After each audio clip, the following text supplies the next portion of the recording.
South African Foreign Minister Naledi Pandor is calling out the international community for the way that they move, for the double standards that exist. And she specifically named Ukraine and how they panicked over Ukraine and the sovereignty of Ukraine versus other countries' sovereignty not being a priority. Let me show you this clip. We'll come back and discuss. I think this notion of international rules is very comfortable for some people to use when it suits them.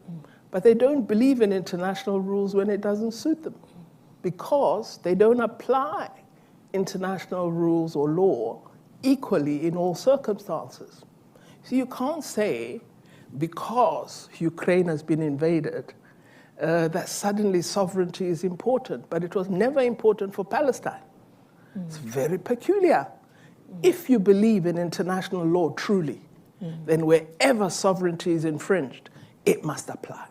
And this is the point we've been making, that we use the framework of international law unequally, depending on who is affected. And we are arguing that that must change. And one of the interesting changes that has occurred is the sudden movement, because Russia has invaded Ukraine, that we say, okay, let's not allow the Security Council to just have the veto and let it pass. We take it to the General Assembly. When some of us had been calling for the General Assembly to have a greater say, we never enjoyed support. But suddenly today, see, that's where international law begins to mean nothing. Because for some, we see it as a cheating, and for others, we see it as a benefit.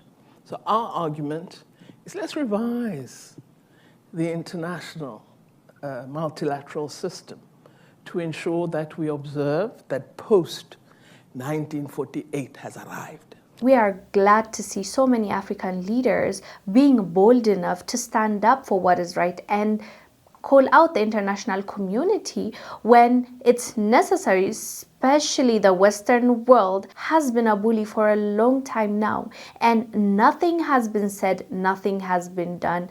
Recently, we're seeing people feeling comfortable in exposing the truth, and that is exactly what we need in order to change the narrative, in order to empower our people to make our own decisions and not depend on the Western world like we did thus far, and look at where it got us. So we have to understand that we are the ones that can change our own lives and our own nations. And it's just nice to hear the foreign minister addressing the hypocrisy and the double standards that exist right now.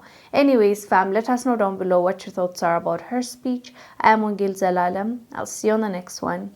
Bye.